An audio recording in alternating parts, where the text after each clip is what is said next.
Rites of Ascension. By C.V. Brawny. Chapter 45. Recovery. It's kind of ironic, really. Charlemagne licked his lips, waiting in the shadows. In truth, he could have made his move at almost any point in the last hour, but it was important to leave them wondering after you had left. To do that, there were few better ways than to make it impossible for them to get a timeline on just what had happened.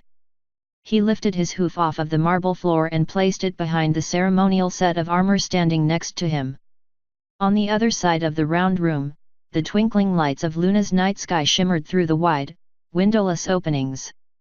In the middle, a single large desk stood imposingly in the light of the two torches at either end as it served as a dinner table for the lone, large griffin behind it. The griffin who held more power in a single claw than any other individual in the Ares. The king of Griffonia herself, Morvina. Charlemagne smiled to himself, feeling the cold chill of the night's breeze.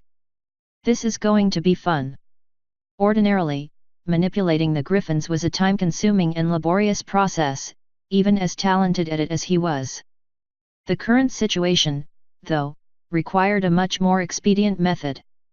As the hour struck, he pushed forward on the armor, sending it to the ground as he cancelled the stealth spell around him. Had he been intruding on a pony's inner sanctum, guards would have been called immediately. Morvina was not a pony. In front of him was a blur of motion so fast and so subtle that had he been any pony else, he would have been dead before noticing it. It was a simple fact. A Griffin King was almost always the single most powerful warrior in any given area, with strength, speed, and precision far beyond the match of any normal pony's ken. Charlemagne was not a normal pony. The spear in the king's talons did indeed find a target, but it crushed marble, not bone. The second attack came with the swing, finding only a pillar, not the pony's head. The third attack was simply laughable, the tip finding only an unfortunately placed desk. The Griffoness turned her head, facing squarely in his direction. "Who are you?" Charlemagne gave her a Cheshire's grin. My. Trying to talk instead of take my head off." In the blink of an eye, the king stood before him, swift as lightning, and yet, slow as molasses. "Chair pony Charlemagne, I presume. There are very few ponies capable of avoiding a strike like that. I would never have imagined that a fat politician would be among them." "Fat? Oh come now, that's hardly fair. I have a very healthy diet, I can assure you. Aside from the whiskey. Beyond that, though, all I shall say is, like so many, I am more than I appear. Now then." Charlemagne pulled out his telekinetic blade, the sea green light tracing a gash in the floor. "Shall we dance, or would you rather listen to what I have to say?" The king's red highlighted feathers bristled as she puffed herself out, pulling the spear out of the desk and slamming its blunt end on the ground hard enough to leave cracks in the tile. "It is only by curiosity that I am allowing you to live. Speak. It's quite simple, really. You are going to do me a little favor. You are going to issue a statement saying that you disapprove of Equestria's war against Zebrica. You will demand that they scale back their operations or face war with Griffonia." There was a slight pause, and though it lasted only a fraction of a second, it may as well have had a telegraphed notice sent a month in advance. Charlemagne tilted his head to the left. The spear brushed through his mane and landed in the wall behind them. "Idiocy." Morvina cracked the knuckles in her forefeet. "President Makia is a fool, and deserves be left to her fate. Oddly enough, I agree with you. Yet I have my own reasons for requiring this course of action from you." Another burst of feathers and speed came towards him, but this time, Charlemagne let it come. Talons the size of chef's knives wrapped around his neck as the bumpy, scale-like skin of Morvina's forefeet closed around his trachea. Upwards he went as she lifted him to his face like some kind of doll. Charlemagne could see the individual fibers of the giant irises in the griffin's eyes, and smell the fish flesh on her breath. The individual barbs on her feathers were clear as day this close, and as she spoke, he could tell how strangely superfluous her beak was to speech, her vastly more complex voice box was doing all the work by itself. Give me one reason I shouldn't just choke the life out of you right here instead. For one, even like this, you couldn't kill me if you tried. But that's not as important as this. Moving his head as far forward as he could in the Griffoness's grip, he whispered his threat into her feathered ear. They were merely words, but no poison had ever been so caustic. It was such a small little phrase, the span of merely 5 words. Yet balanced on them was the fate of the nation. Charlemagne's head whipped back and forwards as Morvenna brought him around to face her again. No. I don't know what you're talking about. Oh, but you know it's the truth, Charlemagne coughed out through the king's chokehold. And should that message ever get to the ears of either crown prince, your reign will come to an end. 500 years of disgrace will weigh down on your family, and your country. Not if I kill you, Fur. Charlemagne walked through the world of grey, laughing to himself over Morvenna's threat. By the time she realized what was going on, he was already behind her, with his blade to her throat. Follow your orders, little pawn, or be removed from the game. The blade vanished, as did Charlemagne. Morvenna was crying out, something about an intruder. Lights across the area flickered to life, and Charlemagne watched on in amusement, safe on his perch on a nearby cliff. All too predictable. He pulled out his pocket watch and examined the date. His victory over her wouldn't come overnight, but it would happen all the same. In just days, a couple of weeks at the most, she would break down and issue the proclamation. That, or accuse him without any proof, which would be every bit as self-destructive as if he had carried out his threat. He turned away and covered his head with a cloak. That was such fun. It's too bad it will be a while before I can do that again. An image of Celestia flashed in his mind as he made his way down the mountain and into the forest. After all, if you use the same move too many times, any perceptive opponent will eventually see through it. As beautiful as Twilight thought her room was when it was set to night, it took on a whole new beauty during its day cycle. The sun overhead felt as warm as the real thing, so bright that it could threaten to give her a sunburn, given that her coat had yet to start regrowing. The clouds around her had shed their evening hue, and now it appeared as though a giant, white, fluffy stratus cloud was surrounding her. Given the magics involved with her bathroom, Twilight was fairly certain that if she tried to peek over them, they would stretch on to the illusory horizon. Welcome home, Twilight. Celestia lifted her student up with her magic and gently placed her on her bed. It is a great relief to see you recovering so quickly. Tell me about it. Twilight stretched her legs and flopped over on her side, letting her surreally warm bed take over for her missing hairs. She reached up and touched her horn, which was still encased in a cast and inhibitor. Long way to go, though. At least you will be more comfortable in your own room. Should you need anything, use this. Celestia pointed over to a small bell next to the bed. It's enchanted. Ring it, and a bell downstairs will ring to summon a nurse. It's also linked to a bell in Spike's room. Alternatively, one of Sister's night guards will also be outside 24/7, and will screen any visitors you receive. Sounds good to me. Maybe this will give me some reading time. You know, while there's a war going on half a world away that I started. Twilight buried her face in the cloud. I know it's difficult to put it out of your mind, but stay strong. The war between Zebreca and Saddle Arabia probably would have started without your help. All you did was move up the timetable. And did that timetable include Equestria joining the war? Because honestly, I can't see how that would have been part of your plans. It wasn't. At least, not originally. However, this war is about food as much as greed. Thanks to our airships, Saddle Arabia is proving successful at blunting Zebreca's advance, and if they're able to hold them for a couple more weeks, the Zebrecan front line should collapse, and they will sue for peace. It's the fastest way to end the conflict. How do you do it? Twilight started to draw something in her cloud, but the squiggles were quickly abandoned. How do you compartmentalize, abstract away the individual ponies and groups and nations. Make it so that in your heart, this is nothing but numbers. Twilight sniffled. I don't think I could do that. Celestia lay down next to her, and wrapped her in one of her wings. I can't. She paused momentarily. I must. It is, by far, the greatest burden of a leader. Twilight made a noise somewhere between a groan and a wail, and leaned in hard against Celestia's side. So how do I do that? Experience. Will. Heart.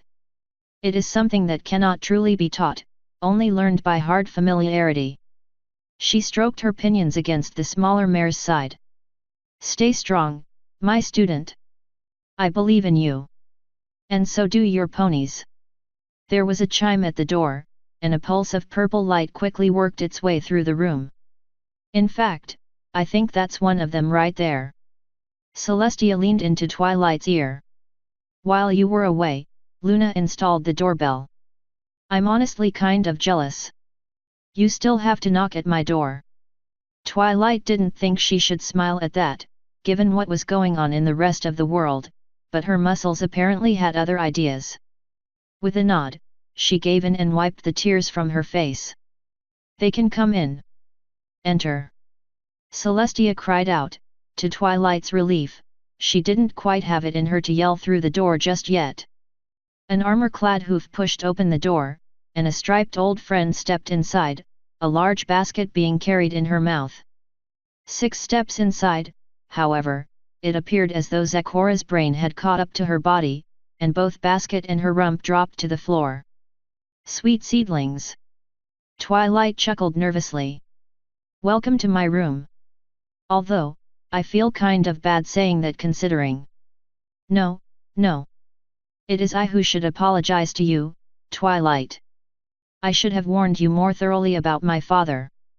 I blame him for my land's loss, not you. She picked up the basket and walked up next to the cloud. Twilight, choking back tears, nodded her head and mouthed a thank you. She opened up the basket, revealing a thermos, a couple of paintbrushes, and a large tin of some kind of slimy paste. Twilight looked down at her body, seeing all the individual little goosebumps rising up. She opened the thermos before hoofing it over, which let loose a stench like black mold mixed with turpentine. Even Celestia recoiled, getting up and stepping somewhat away. Stars above!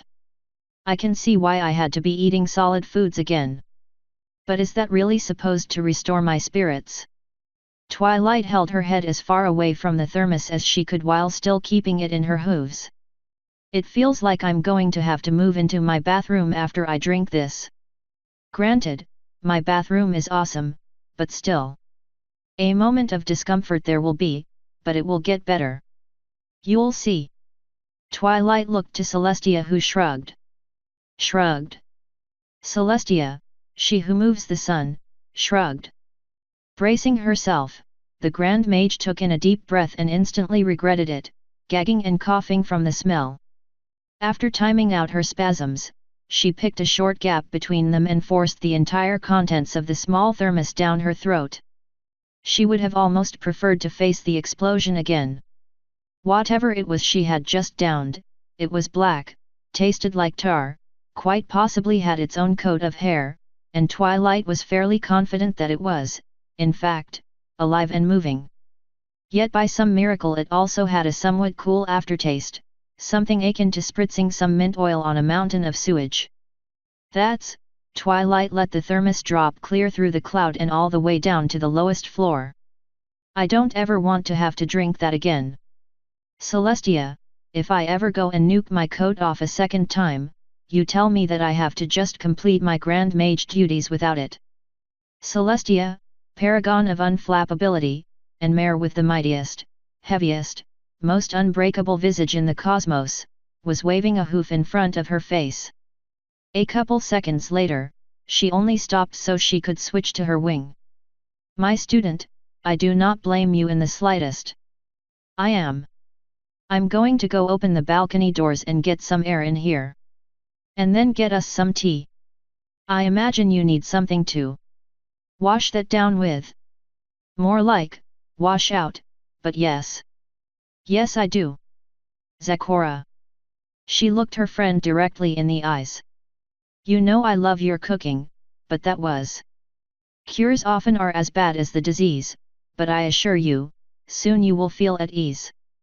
Zecora opened up the tin of paste, and dipped one of the paintbrushes in it before motioning for Twilight to give her one of her legs. After sniffing the air to make certain the new substance didn't smell like the previous one, she complied, and in short, heavy strokes, the paste was applied.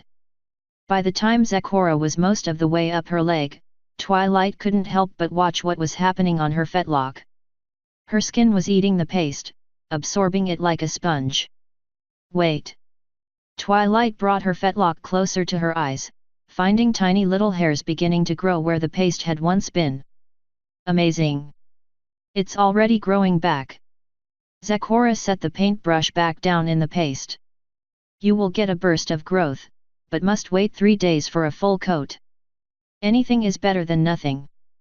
Thanks, Zecora. I don't know what I would have done. Think nothing of it, my dearest friend. Let us apply more, so your nakedness will end. Twilight didn't need to be told twice. She picked up a brush and started painting herself, and the two had covered her completely in just a few minutes. Extra large globs of the substance were placed on her head, neck, and dock, restoring the start of a mane and tail in moments instead of months. Thanks Celestia. I feel like a pony again. In fact, she trotted over to her closet, pushing aside the cloud doors and pulling out a mirror. I never was one to have a short mane, but this is still much, much better. Thank you, Zecora. It was my pleasure, my friend. You helped me gather some of these ingredients, so it is only right that you are the first to benefit from them. Here, keep what is left, just in case we missed a spot. Twilight picked up the tin and put it in a drawer. Definitely a good idea. The chime and purple pulse from before returned just before the doors opened and more ponies walked in. I brought the tea. Celestia floated a tray with a pot and 4 cups over towards Twilight's bed. Something strong to mask the taste of whatever that was. Also, I found a pacing unicorn outside. It appears she has something to ask you, Twilight. Pacing unicorn? Twilight walked back to the center of the room to see what Celestia was talking about, and found a light blue mare carrying a large pile of papers and scrolls. That would be me, Lady Sparkle. Trixie bowed her head and moved a little to the side, away from the princess. I was wondering if you could help me with something. Of course. Twilight motioned for her to come closer. And you don't need to use my title, Trixie. We're friends. Trixie stole a nervous glance upwards towards the princess. Yes, ma'am, if you say so. Twilight shook her head. Celestia won't mind, trust me. The princess seemingly ignored them, pouring tea for the entire group as Zecora moved closer to join them. Now, what did you need help with? Twilight asked, picking up one of the papers. I've been working on these illusion spells. Princess Luna was kind enough to give Trixie a sample mock-up of the crystals they use, and I've had some success, but I'm a long way from where I thought I'd be. Twilight looked up at her horn and its cast. Well, I'd like to help, but as you can see, Trixie doe, I don't think it's my execution of the spells. I think I'm casting them as written, but I don't think the actual formulas are correct. As much as it pains Trix me to admit it, I am in over my head. I mean, please, Lady Sparkle, I need help with the academics of the spell. Twilight rubbed her hooves together. Trixie, you just said the magic word. Trixie blinked. You mean, please? Twilight and Celestia shared a look and an answer. No, academics. Author's note. Hi all. Just a short chapter this time. I was originally going to include a scene with Twilight's parents, but when I wrote this it was with voice dictation. I only had so much writing capacity to go around, and the scene didn't add much to the overall story. I may be able to write it eventually, in which case it'll be put in Fireside Tales. For now, though, you can take it as canon that they did visit, and her dad pestered the hell out of her doctor with questions, because he's a doctor, too. Next chapter will have more to it. A big thanks to all my patrons on Patreon for helping make the story possible. Without you, I never would have been able to buy my tablet to be able to resume writing via swipe. Important. Unfortunately, FIMFIC has decided to ban using chapter previews as Patreon rewards. This is devastating to me, as without Patreon I wouldn't have been able to write like I have been. Thus, the rewards are going to have to change, but fear not. Hope is not lost. Patrons that pledge $3 a month or more will now get access to a special persistent, P2P, patron-only Skype text chat, where I can talk with you guys directly whenever I'm online, which is very, very often. Not only will it be a general chat, but I'll seek feedback on my writing from my valued supporters. Of course, to get the best feedback, I may have to post links from time to time. These links may or may not have snippets of previews of coming chapters, totaling anywhere between 0 to 100% of the coming chapter. Hint. The next Patreon update, which is coming within the next 24 hours, will have a link to the chat. I'll also update the rewards to the new form. Can't afford to sign up for Patreon? For this next chapter, you're in luck. Again, for this next chapter only, I'm giving out a special opportunity to get access to the Patreon preview. How do you do it? See, the Rites Tropes page is looking dusty these days. If you have the tropes foo to fix it up, add tropes examples, as well as listing the tropes examples rights uses on the tropes pages, then you have what it takes to earn that one-time free pass to peek at chapter 46. Anyone that adds a bunch of work to the tropes page for rights will get that access. Yup, it's really just straight up bribbery. No adding examples from 46 before the chapter is up, though, winky face. Just message me with your tropes handle and the email address you use for docs. Again, this is only valid this one time, for chapter 46. Thanks everyone for sticking with me, and I hope you enjoyed the chapter, short though it was.